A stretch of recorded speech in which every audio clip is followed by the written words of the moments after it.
नमस्कार, कलाविष्कार आर्ट्स चॅनलमध्ये आपल्या सर्वांचं स्वागत आहे. माझ्या ऑब्जेक्ट ड्रॉइंग सिरीजला तुम्ही छान उत्तम प्रतिसाद दिला त्याबद्दल तुमचे सर्वांचे पहिले आभार. असेच माझ्या चॅनलला लाईक, शेअर आणि सबस्क्राईब करा. म्हणजे जास्तीत जास्त चांगले व्हिडिओ करण्यास मला प्रेरणा मिळेल आणि चांगल्यात चांगल्या गोष्टी मी तुमच्यासमोर आणू शकेन. आज मी ही 2 पुस्तकं आपल्यासमोर दिसत असतील. ही ग्रेड परीक्षांची पुस्तके आहेत. यामध्ये एलिमेंटरी आणि इंटरमिजिएट अशा 2 परीक्षांचा अभ्यास आपण बघणार आहोत. आता फक्त परीक्षेच्या मुलांसाठी याचा उपयोग आहे का, तर नाही. ज्या मुलं मुली किंवा चित्रकलेची आवड असणाऱ्या सर्वांसाठी हे पुस्तक अतिशय उपयोगी आहे.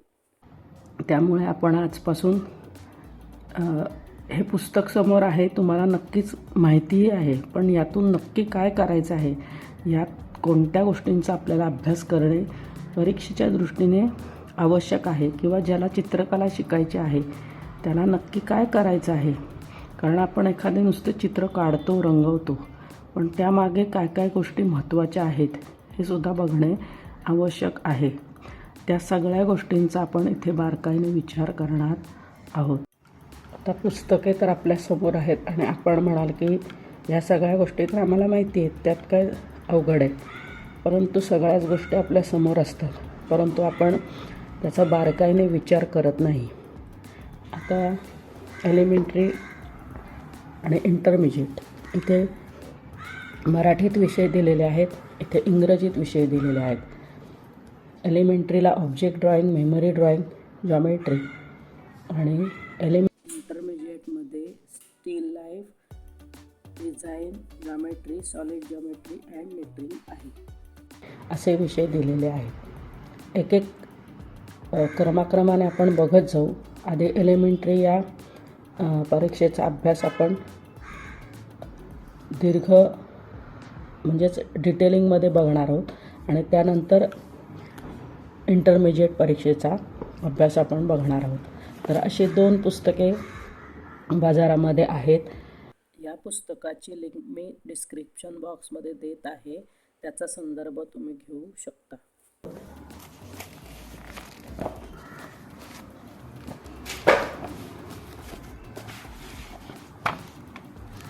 आता सगळ्यात आधी मी तुम्हाला असं सांगेन की हे जी ग्रेड परीक्षांची पुस्तकं आहेत यामध्ये सगळ्यात महत्त्वाचा अभ्यासाचा जो भाग आहे तो सर्वात महत्त्वाचा भाग म्हणजेच रंगसंगती, कलर स्कीम ही आपल्याला शिकणे आवश्यक आहे.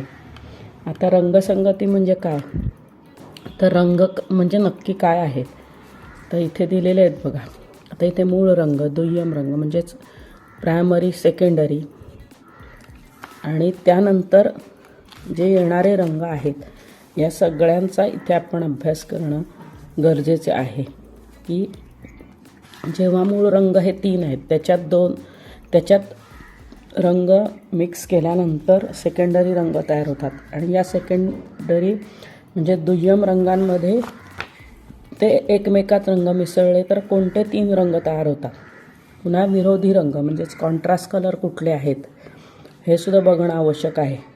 याचा आपल्याला रंगसंगती किंवा रंगकाम करताना काय उपयोग होतो हे सुद्धा आपल्याला अभ्यासाला लागेल.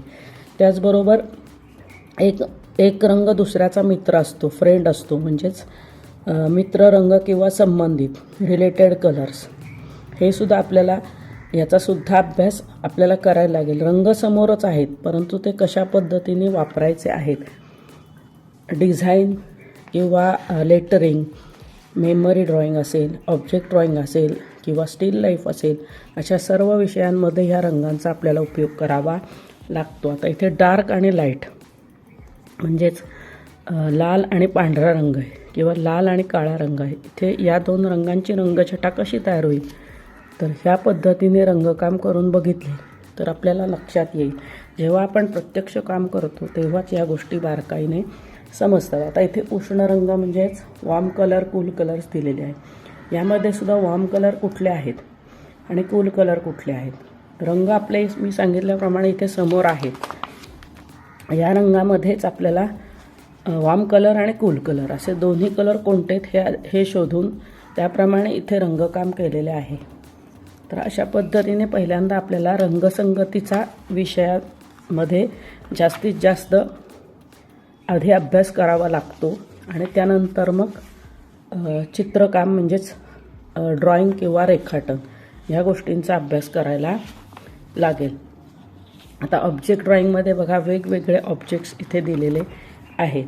यामध्ये सुरुवातीला ड्रॉइंग हा विषय महत्त्वाचा येतो, कारण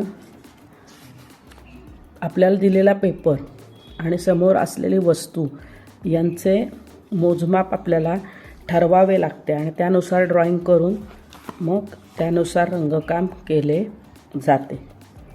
त्यासाठी अगोदर प्रत्येक एक वस्तूचा आपल्याला ऑब्जेक्ट ड्रॉइंग या विषयामध्ये अभ्यास करावा लागतो. जसे की इथे नारळ, पूर्ण नारळ आहे, नारळाची वाटी आहे, टोपली आहे, झाडू आहे, केळी आहेत, वॉटर बॅग आहे, इथे सेट आहे, इथे एक एक ड्रॉइंग आहे. तर सुरुवातीला एक ड्रॉइंगचा अभ्यास, जसं मी आपली सिरीज टाकली होती बघा, प्रत्येक ऑब्जेक्टची म्हणजे फ्रूट असेल किंवा व्हेजिटेबल असेल तर प्रत्येकाचा व्हिडिओ मी टाकलेला आहे आणि ते तसेच व्हिडिओ येत राहतील. ऑब्जेक्ट ड्रॉइंगमध्ये मी कप याचे व्हिडिओ टाकलेला आहे. असे बारकाईने प्रत्येक ऑब्जेक्टचा विचार केल्यानंतर हे तयार होते. ते स्टील लाईफ हे इंटरमिजिएट एक्झामला आहे हा विषय. आपण सुरुवातीला मी सांगितल्याप्रमाणे आधी एलिमेंटरी या विषयाचा अभ्यास करणार आहोत. यामध्ये पुस्तकातील आधी रंगकाम हे जे आहे ते अभ्यासणार आहोत आणि त्यानंतर एक विषय जो आहे, जसं की ऑब्जेक्ट ड्रॉइंग म्हणजेच वस्तुचित्र, मेमरी ड्रॉइंग म्हणजे स्मरणचित्र, संकल्पचित्र म्हणजे डिझाईन, भूमिती म्हणजे जॉमेट्री आणि लेटरिंग म्हणजेच अक्षरलेखन, असा आपण आधी एलिमेंटरी एक्झामचा परीक्षेचा अभ्यास करणार आहोत. आणि एलिमेंटरीमध्येच आपल्याला अर्धाधिक अभ्यास हा आपला इंटरमिजिएट एक्झामचा होतो. जसं की आपण वस्तुचित्र जेव्हा करतो तेव्हा एक वस्तूचा विचार केल्यावर आपोआपच स्टील लाईफ किंवा स्थिरचित्राचा इथे अभ्यास केला जातो. स्मरणचित्रामध्ये सुद्धा आपल्याला सुरुवातीला 3 ते 4 मानवाकृती असतात, तर पुढे विषय थोडा दीर्घ होतो, म्हणजेच फिगर्स जास्त असतात. स्मरणचित्र म्हणजेच मेमरी ड्रॉइंगबद्दल सांगते मी, की फक्त विषय थोडा वाढतो, बाकीचे विषय म्हणजे आपल्याला ते अभ्यास ऑलरेडी आपला झालेला असतो. नंतर डिझाईनमध्ये इथे जॉमेट्रिकल आकार जास्तीत जास्त असतात.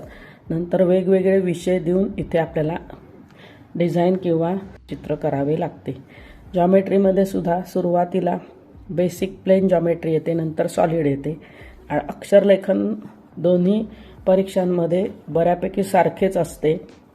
जो विषय दिला आहे तो काढून त्याला विषयाला धरून रंगकाम आणि रेखाटन करावे लागते. तर आधी आपण एलिमेंटरी ग्रेड या परीक्षेचा अभ्यास आणि त्याच्यासाठी लागणारी ज्या काही आवश्यक गोष्टी आहेत त्या करणार आहोत. धन्यवाद.